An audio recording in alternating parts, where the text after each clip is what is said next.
came as high priest of the good things that are now already here, he went through the greater and more perfect tabernacle that is not made with human hands, that is to say, is not a part of this creation. Verse 12, he did not enter by means of the blood and of goats and calves, but he entered the most holy place once for all. Everybody say, once for all. Once for all. By his own blood, thus obtaining eternal redemption. Okay. The blood of goats and bulls and the ashes of a heifer sprinkled on those who are ceremonially unclean sanctify them so that they are outwardly clean. How much more then will the blood of Christ, who through this eternal Spirit offered himself unblemished to God, cleanse our consciences from accident to death, so that we may serve the living God. This is the word of the Lord. Let's pray. Father, we pray today that you will speak to our hearts. Help us, Lord God, to pay attention to your word. Help us to hear what the Spirit of God is saying to us, to all of us today. And may Jesus be glorified, knowing that he is, Lord, greater than anything, greater than anyone. And today, as we tackle this topic, Lord, better sacrifice, Lord, Jesus will be exalted in our hearts, in our lives. In Jesus' name, amen. But please turn to the person next to you.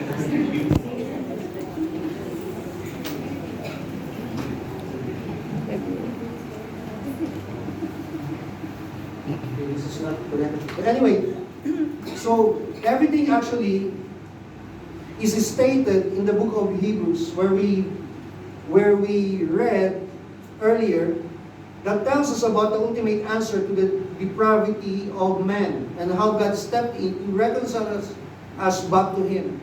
And that our faith will be tested. How many of you know that our faith will be tested? Yeah. Maybe you are here this morning, you are going through testings in life. Okay? Maybe you are so burdened because of the things that you are going through in your own self, in your own life. So we will be tested, just like the heroes of faith, if you read in chapter 11 of the book of Hebrews. But we must continue to thrive as believers despite all the obstacles and trials that we face as believers. How many of you know that the reason why, again, we have the chapter in Hebrews, Hebrews 11 talks about the heroes of faith. Because all of them actually, they're persistent despite of all the challenges, despite of all the trials that they were facing during those times. So we also must stand firm and be able to overcome whatever struggle that we are facing as believers. So here, the author of Hebrews also proved that leaving Christ for the old ways is moving backward, because Jesus is the ultimate fulfillment of everything the Old Testament pointed forward. So again, we're going to look at what makes Jesus a better sacrifice. So first is the price He paid. Everybody say the price He paid. The price He paid.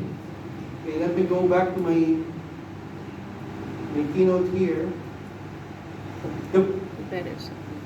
The price He paid. Because of man's sin, we are separated from God, and someone has to pay the penalty.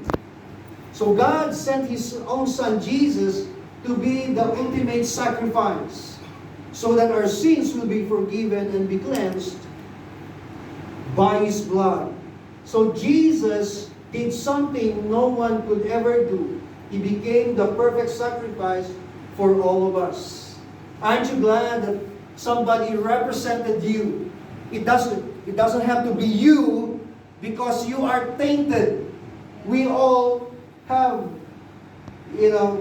we were carrying the baggages of sin.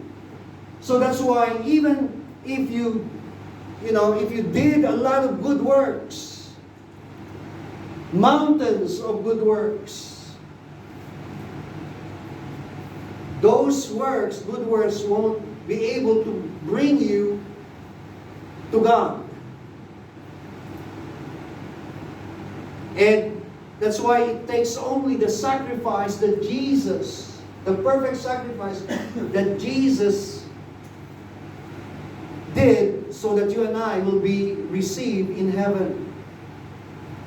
And here, we can see making the old self gone and the new self has come because of what Christ, again, did for every single one of us. Hebrews 9:12 says here, He did not enter by means of the blood of goats and calves, but He entered the most holy place once for all by His own blood, thus obtaining eternal redemption. Remember what I shared to you last Sunday, last week? I showed you the pattern, okay, the plan when it comes to the tabernacle. The tabernacle has three main parts or three main areas known as the outer courtyard. As you enter, you would see the outer courtyard, and everybody is allowed to enter the courtyard. But when it comes to the tabernacle, only the priests, okay, who are also selected from the tribe of the Levites, who are allowed to enter. But when it comes to the Holy of Holies, only the high priest can enter the Holy Holies of Holies once a year. Can you imagine if we are still living in those days? But when Christ came, okay, this is a picture, the foreshadow what is to come. That's why in the Old Testament, we should all appreciate what transpired in the Old Testament, because that was like a copy of what is going to happen. So Jesus basically fulfilled everything. He became the ultimate sacrifice so that we can enter the very presence of God. Because without the sacrifice, you and I would not be able to enter heaven. You and I will not be accepted into the presence of God. Amen? So, in verse 7,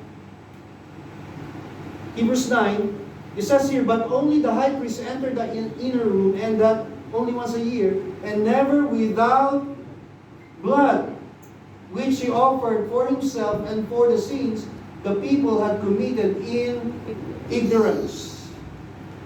See, to summarize, there's a need again for sacrifice from slaughtered animals for the forgiveness of sins of all Israel. Again, during those times. So, but here we can see, because there, again, the Old Testament is foreshadow what will happen in the future. And today, basically what we're talking about today. So Jesus became the ultimate sacrifice, and we can see the kind of price He paid. It's for you and me. Okay? Nobody can do something that what Jesus did. The perfect sacrifice, no longer the animals, but the Lamb of God, referring to Jesus. And this is the reason we are confident to go before the Lord in prayer, in worship, to approach God, because now we have the access through the blood of sacrifice, through the blood of the Lamb. And it also gives us the audacity to call Him Abba Father. Can you imagine before? The nation of Israel could not even declare Abba Father in a personal sense, but today we can, because we have been called children of God. In contrast to during the time of the Israelites, they are called the nation, the Israelite nation who belongs to God.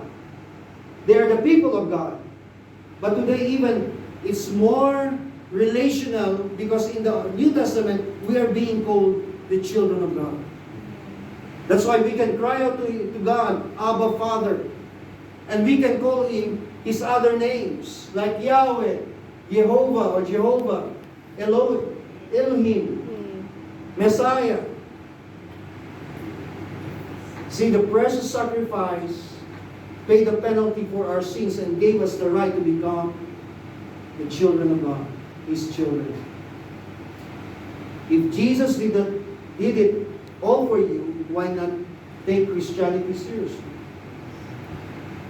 Because He has given us everything we need in life. You know, sometimes it wonders me why so many Christians just take Christianity for granted. We are not really serious when it comes to our journey, when it comes to our faith, when it comes to our walk with God. How many of you here, you enjoy your relationship with God? Amen. He says that's something that it's a privilege and something that we have to value first and foremost in our lives. All because of what Jesus did on the cross. Amen? The kind of sacrifice He paid, the price He paid for us. He has given us everything we need just because of what He has done. So next, why Jesus is better? In Hebrews 9:23 it says here, in fact, the law requires that nearly everything be cleansed with blood, and without the shedding of blood there is no forgiveness. It's because of the blood He shed. Imagine what Jesus had to offer for our salvation. His own precious blood. The blood of sacrifice has the power to break the chain of idolatry, sexual sin, lust, or even generational curses, or bondage of sin. You see, the precious blood of Jesus can untangle the chains that make us captives to sin.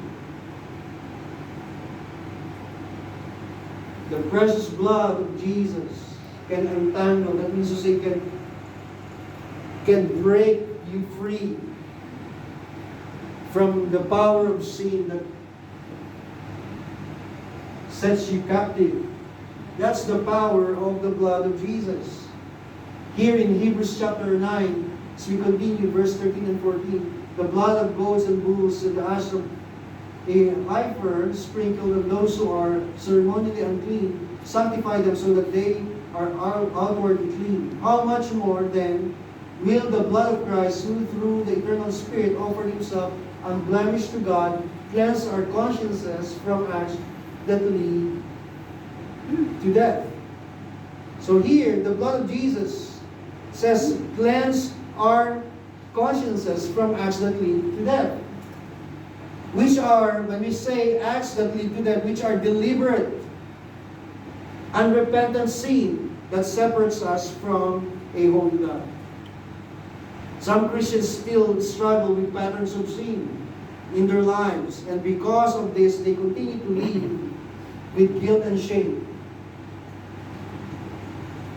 Those people who are still doing the same sin again and again, those are what we call deliberate, unrepentant sin. How many times we counsel people who are still being hindered by their sin or sins because they refuse to surrender totally? You see, the key is surrender. If you want to be forgiven, you've got to give all to God. You've got to be transparent. You've got to be honest to God. You have to commit yourself totally to Him. Surrender your life to Him so that Christ can totally purify you. Amen? There needs to be cleansing and covering of the blood. We must be under the blood. You see, the blood actually, again, it's so powerful that it can wash away a small or big sin that we have. So the blood of sacrifice is what covers and protects my life, even my wife, my children, our possession, everything, work, ministry, you name it. If you are under the blood, that means to say, you have under the covering of God. So we can actually declare the blood of the Lamb or the blood of Jesus even to our possessions. What belongs to you, so that the enemy couldn't touch what you have. Amen? Amen. Remember, we are no longer subject to the works of darkness and from any entanglement of sin that makes us slaves again. Christ has set you free. Tell the person next to you, say, Christ has set you free. Christ has set you free. We should never allow the work of darkness to prevail, because the blood of sacrifice has given us the victory. How many of you are appreciative in the victory that Jesus has given you? Amen. Amen? That is because of His blood. The price that He paid, the blood that He shed, and the third one is the life He gave. The life He gave. Jesus' sacrifice has given us a new life. That we all long for. So, I want to say this, there is no other sacrifice that can change the trajectory or direction of our lives except that of Christ. We used to have no purpose, no direction. That used to be my biggest worry in life, because I couldn't find my direction. I couldn't find my purpose in life. That was my biggest question. There was emptiness inside of me because I couldn't see my future. Until God showed up and started changing my life and giving me direction. Let me ask you this question. What changes you experienced since you became a Christian? What changes that you experienced since you became born again Christian? Can you state or can you say those changes that happened to you since you became a Christian? You see, Jesus' sacrifice transformed our lives from once being a broken sinner into a spirit-filled sinner. The greatest advantage that you and I have is because we have the Spirit of the living God. And sometimes we call it grace. We have the grace of God abounding in our lives. So this life in Christ, we have the capacity and we are better equipped to address all the challenges that we are facing. No wonder you can overcome. No matter how big or how heavy the burdens that you are carrying in your life, you'll be able to overcome. You will be able to carry the weight. Every pressure we encounter in this world, we know we will overcome through His grace that sustains us. Amen? Amen. Remember this scripture in John 16:33. It says here, I have told you this thing so that in me you may have peace. In this world you will have trouble. And Jesus was saying that in this world you have trouble. But Take heart. I have overcome the world. What a guarantee He has given us. Amen? Jesus has given us. Since I overcome the world, Jesus was saying, you can also do it. Because the same capacity, the same Holy Spirit that I have, you also have. So the Holy Spirit is the great advantage that we have. Never allow present circumstances to derail God's plan or agenda for your life. Never allow your temporary trouble become a permanent defeat. You may be in trouble today, I tell you what. Again, you'll be able to weather the storm in life. Not because of your own ability, not because of your own capacity, because of the grace of God that is so working and active in your life. Amen. So, let me ask you again, how do you respond to life pressure? Life pressures. You may feel like you are in a burner because of the problems that you are facing today. Galatians 5 verse 1, it is for freedom that Christ has set us free. Stand firm. Everyone say stand firm. Stand firm. Then, and do not let yourselves be burdened again by a yoke of slavery. So here, since Christ has set us free, we must continue to stand firm. Not allowing ourselves to be burdened by guilt or by yoke of slavery. See, a lot of Christians are still struggling to resist temptations.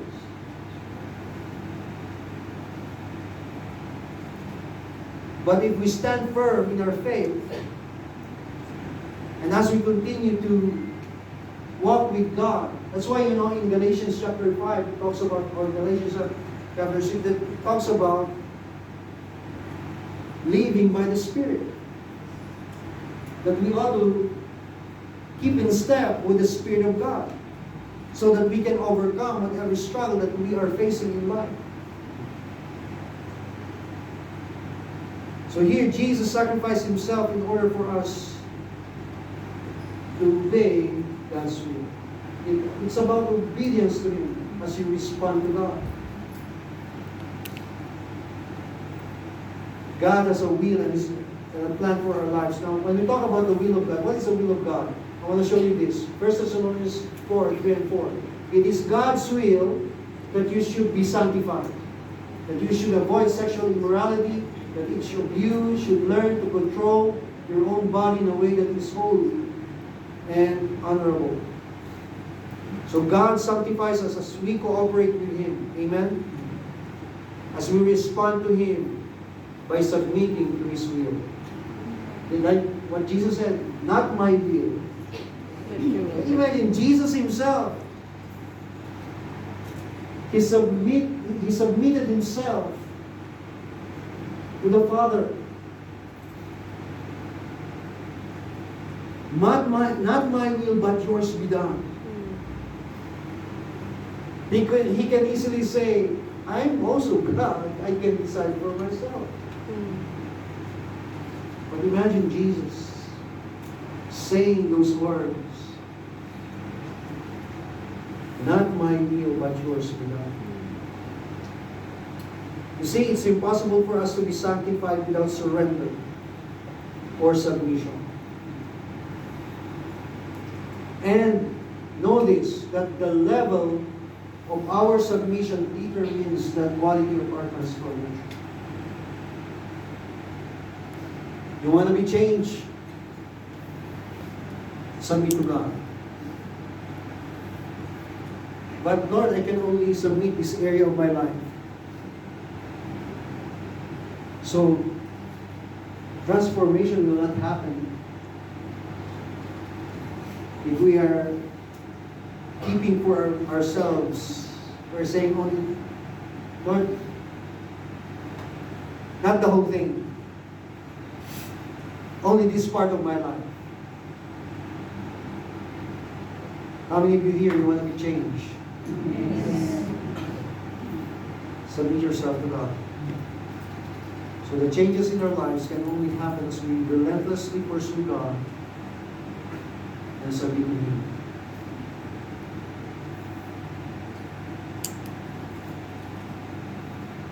What makes Jesus better? The price He paid, the blood He shed, Shed. the life Bigay. He gave. And let me end my sermon. In Philippians chapter 2, verse 8 to 11, it says here, and being found in appearance as a man, he humbled himself by becoming obedient to death, even death on a cross. Therefore God exalted him to the highest place and gave him the name that is above every name. And at the name of Jesus every knee should bow, in heaven and earth and under the earth, and every tongue acknowledge that Jesus Christ is Lord, to the glory of God the Father. You know, I believe that you have heard me, or you have heard these words, the way to go up is to go down. We would say that, you know, sometimes the way to go up is to go down. Because that's what Jesus exemplified to us. What did Jesus do? He humbled himself. He took the very nature or likeness of a man, became a servant, and sacrificed himself and died for our sin. So that's humility. And because of that humility, God exalted him and gave him the name that is above all other names. What I'm trying to say, that's the reason why the sacrifice of Jesus what he did was far better than the other sacrifice former and modern recognized leaders did. There is no comparison. What Jesus Christ did is something unique. It's the ultimate. That's why we call it ultimate sacrifice. Because nobody can really do what Jesus did. So, as I wrap up, I want us to remind you about what Jesus did. Jesus paid the price for our sins through His blood shed on the cross, which gives us abundant life in Him, a new life in Him. May I ask everyone to please stand?